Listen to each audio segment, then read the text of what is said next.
Sandalwood ನಟಿ ಸೋನಲ್ ಅವರು ನಿರ್ದೇಶಕ ತರುಣ್ ಸುಧೀರ್ ಅವರನ್ನ ಮದುವೆಯಾಗಿ ಅವರ ಜೊತೆ ಖುಷಿಯಾಗಿದ್ದಾರೆ. ಇಂದು ಬಿಎಂಡಬ್ಲ್ಯೂ ಕಾರ್ನಲ್ಲಿ ಆಸ್ಪತ್ರೆಗೆ ಭೇಟಿ ಕೊಟ್ಟಿದ್ದಾರೆ. ಹಾಗಾದ್ರೆ ಇದ್ದಕ್ಕಿದ್ದಂತೆ ಸೋನಲ್ ಆಸ್ಪತ್ರೆಗೆ ಬಂದಿದ್ದೇಕೆ ಅದೆಲ್ಲ ನೋಡೋಣ ಬನ್ನಿ. ಅದಕ್ಕೂ ಮುನ್ನ ನೀವೇನು ನಮ್ಮ ಚಾನೆಲ್ನ ಸಬ್ಸ್ಕ್ರೈಬ್ ಮಾಡಿಲ್ಲ ಅಂದ್ರೆ ಸಬ್ಸ್ಕ್ರೈಬ್ ಮಾಡ್ಕೊಳ್ಳಿ. ಹಾಗೇನೆ ಈ ವಿಡಿಯೋಗೆ ಒಂದು ಲೈಕ್ ಕೊಟ್ಟು ನಮ್ಮನ್ನ ಪ್ರೋತ್ಸಾಹಿಸಿ. ಹೌದು, ನಟ ದರ್ಶನ್ ಅವರು ಜಾಮೀನಿನ ಮೇಲೆ ಬಿಡುಗಡೆ ಆಗಿದ್ದು, ಈ ವಿಷಯ ತಿಳಿದು ನಟಿ ಸೋನಲ್ ಅವರು ಕುಣಿದು ಕುಪ್ಪಳಿಸಿದ್ದಾರೆ. ಮತ್ತು ಇದೇ ವೇಳೆ ತರುಣ್ ಹಾಗೂ ಸೋನಲ್ ಜೋಡಿ ಮತ್ತೊಂದು ಖುಷಿಯ ವಿಚಾರವನ್ನ ಹಂಚಿಕೊಂಡಿದ್ದು, ಈ ವಿಷಯವನ್ನ ತಿಳಿಸಲು ಸದ್ಯದಲ್ಲೇ ನಟ ದರ್ಶನ್ ಅವರನ್ನ ಭೇಟಿ ಮಾಡಲಿದ್ದಾರೆ.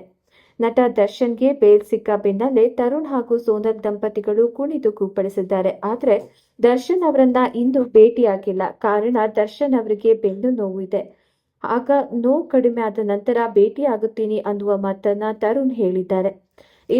ಇದ್ದಕ್ಕಿದ್ದಂತೆ ಸೋನಲ್ ಅವರು ಆಸ್ಪತ್ರೆಗೆ ಬಂದಿದ್ದು ನೋಡಿ ಏನೋ ಗುಡ್ ನ್ಯೂಸ್ ಇರಬಹುದೇನೋ ಎಂದು ಎಲ್ಲರೂ ಭಾವಿಸಿದ್ರು. ಆದ್ರೆ ಸೋನಲ್ ಅವರಿಗೆ ಸ್ವಲ್ಪ ಕೆಮ್ಮು, ಹೊಟ್ಟೆ ನೋವು ಕಾಣಿಸಿಕೊಂಡ ಕಾರಣ ಚೆಕ್ಅಪ್ ಮಾಡಿಸಿ ಮೆಡಿಸನ್ ತಗೊಂಡು ಹೋಗಿದ್ದಾರೆ.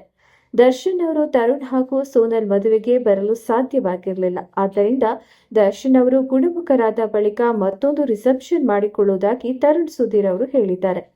ಅವರ ಈ ಮಾತಿನ ಬಗ್ಗೆ ನಿಮ್ಮ ಅನಿಸಿಕೆಗಳನ್ನ ಕಮೆಂಟ್ ಮಾಡಿ ತಿಳಿಸಿ.